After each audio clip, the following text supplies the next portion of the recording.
বন্ধুরা, চলছে শ্রাবণ মাস। এই শ্রাবণ মাস দেবাদিদেব মহাদেবের ওপর সমর্পিত একটি মাস। বাবা ভক্তরা সারা বছর অপেক্ষা করে থাকেন শ্রাবণ মাসের জন্য। এই মাসে ভক্তি ও নিষ্ঠা সহকারে বাবার পুজো করলে অবশ্যই বাবা তার ভক্তদের ডাকে এবং সাড়া দেন এবং সকল মনস্কামনা পূর্ণ করেন। বন্ধুরা, আজকে আমি আমার এই ভিডিওটিতে আপনাদের সাথে শেয়ার করব আপনার নিজের রান্নাঘরের চালের পাত্রে কি এমন বিশেষ সামগ্রী আছে সেটি যদি আপনারা ঢালতে পারেন, তাহলে বন্ধুরা শিবকন্যা মা লক্ষ্মীর আশীর্বাদও আপনারা পাবেন এই শ্রাবণ মাসে। বন্ধুরা, আর্থিক দিক দিয়ে উন্নতি কে না চায়, সংসারে শ্রীবৃদ্ধি এবং লক্ষ্মী লাভ করতে কে না চায়। বন্ধুরা, আজকে এই সামান্য একটি উপায় যদি আপনারা এই শ্রাবণ মাসে করতে পারেন, বলতে পারি বন্ধুরা আপনার পরিবারে কখনো আর্থিক সমস্যার সৃষ্টি হবে না এবং আপনার আটকে থাকা কাজ আবার গতিপ্রাপ্ত হবে। মা লক্ষ্মীর কৃপায় আপনার চাকরিতে ঘটবে পদোন্নতি। আর আপনি যদি ব্যবসা করেন, এই ব্যবসায় আপনার লাভের পরিমাণ বাড়বে। বন্ধুরা, কে না চায় অর্থ উপার্জন করতে? অর্থ জীবনের সুখের চাবি কাঠি। কিন্তু অনেক মানুষ আছে যারা অনেক প্রচুর পরিশ্রম করেও কিন্তু কাঙ্ক্ষিত ফল পান না। অনেক দিন ধরে ব্যবসা করছেন কিন্তু ব্যবসায় লাভের মুখ দেখতে পাচ্ছেন না। চাকরি করছেন, চাকরিতে পদোন্নতি ঘটছে না, অথবা চাকরির চেষ্টা করছেন কিন্তু চাকরি পাচ্ছেন না। আর এরকম যদি আপনার সমস্যা হয়ে থাকে, তাহলে বুঝবেন মা লক্ষ্মী কোনো কারণে আপনার উপর রুষ্ট হয়ে আছেন। সেই জন্য তার কৃপা দৃষ্টি থেকে বঞ্চিত হচ্ছেন আপনি পরিশ্রম করেও ফল পাচ্ছেন না। তাহলে সেক্ষেত্রে বন্ধুরা, শ্রাবণ মাসে এই বিশেষ উপায়টি একবার করে দেখুন।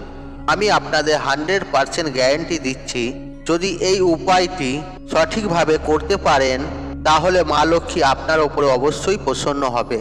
আপনার এবং আপনার পরিবারের ওপর থেকে আর্থিক সমস্যার সমাধান হবে এবং নানা রকম দিক থেকে অর্থ আসতে থাকবে। হঠাৎ করে কোনো সম্পত্তি প্রাপ্তিও হতে পারে। তবে চলুন বন্ধুরা, ভিডিওটি শুরু করা যাক। তবে ভিডিওটি শুরু করার আগে আমার বন্ধুদের কাছে একটি অনুরোধ করব, এই ভিডিওটি শুরু থেকে শেষ পর্যন্ত দেখুন এবং এই ভিডিওটি দেখে উপকৃত হলে ভিডিওতে একটি লাইক, একটি কমেন্ট, একটি শেয়ার অবশ্যই করবেন এবং এই ভিডিওটি বন্ধু বান্ধবের সাথে শেয়ার অবশ্যই করবেন।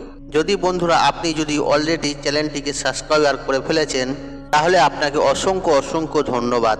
বন্ধুরা, এই উপায়টি আপনারা করতে পারেন শ্রাবণ মাসে শুক্রবার, শনিবার অথবা শ্রাবণ মাসে চতুর্থ এবং শেষ সোমবারে।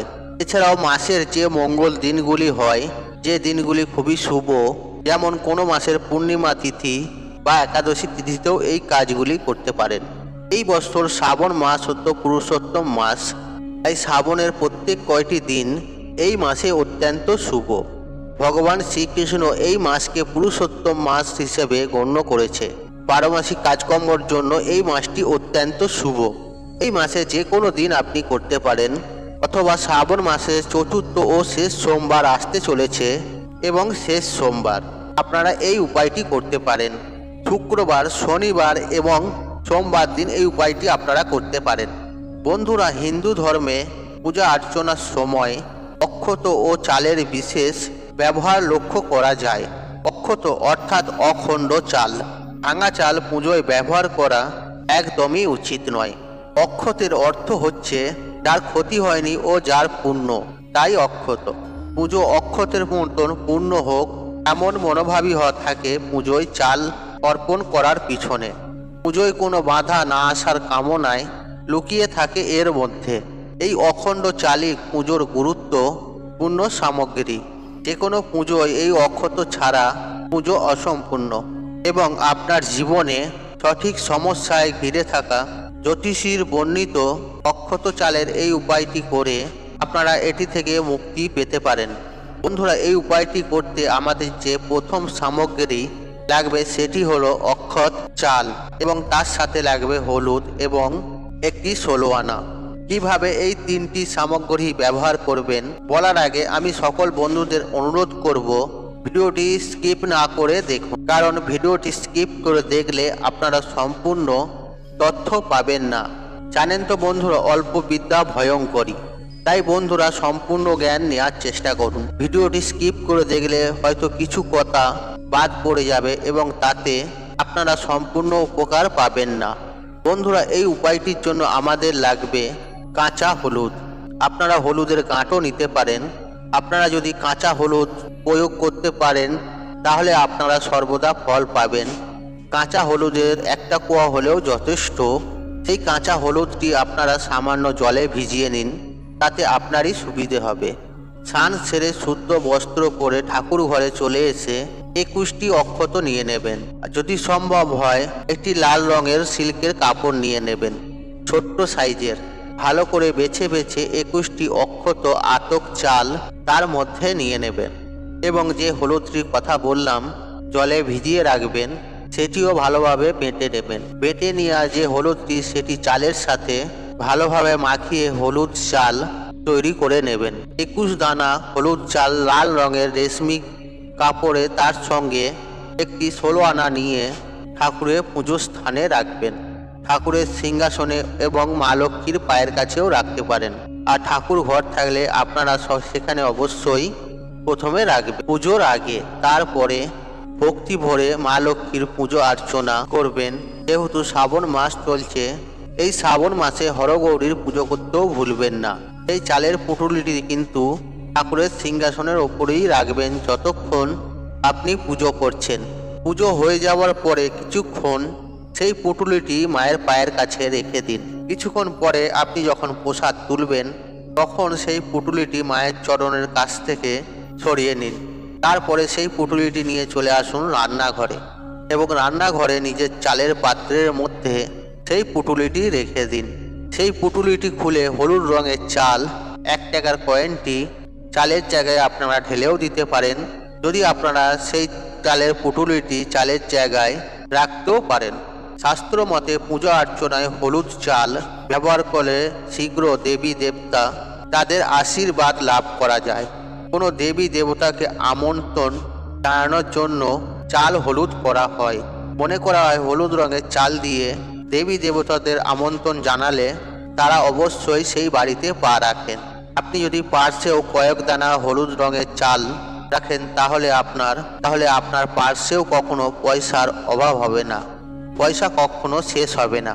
যদি বন্ধুরা শারীরিকভাবে আপনাদের সংসারের মঙ্গল করতে চান এবং সবার আর্থিক উন্নতি চান এবং পরিবারের সবার আগ্রহতি চান তাহলে নিজের পার্সে না রেখে রান্নাঘরে চালের পাত্রে সেই পুঁটুলিটি রাখুন, অথবা সেই হলুদ চালগুলো লাল পুঁটুলির থেকে খুলে আপনারা চালের জায়গায় ঢেলেও রাখতে পারেন। জানেন তো বন্ধুরা, কোনো বাড়ির বাস্তু থেকে শুরু করে সেই বাড়ির ভালো মন্দ এবং বাড়ির প্রত্যেকটি সদস্যের মঙ্গল অমঙ্গল সমস্ত কিছু নির্ভর করে এই রান্নাঘরের ওপর। আর এই রান্নাঘরের সবথেকে গুরুত্বপূর্ণ জিনিস হলো চালের ভাণ্ডার। আর এই চালের ভাণ্ডারে মা লক্ষ্মীর বাস। এই চালকে স্বয়ং মা লক্ষ্মীর রূপ বলে মানা হয়। তাই চালের পাত্রে মা লক্ষ্মীর আশীর্বাদ প্রাপ্ত হলুদ চাল আপনারা রাখেন তাহলে সেই বাড়িতে অর্থ আগমন হতে বাধ্য। যখন বাড়িতে নতুন বউ আসে তখন প্রথম কিন্তু নিয়ে যাওয়া হয় রান্নাঘরে এবং তাকে ভরা ভরন্ত রান্নাঘর দেখানো হয়, শস্য ভর্তি জায়গা দেখানো হয়, তাকে দেখানো হয় দুধ উতলে পড়ছে। অর্থাৎ বুঝতে পারছেন বন্ধুরা, শস্য ভর্তি ভাণ্ডার দেখা অত্যন্ত শুভ।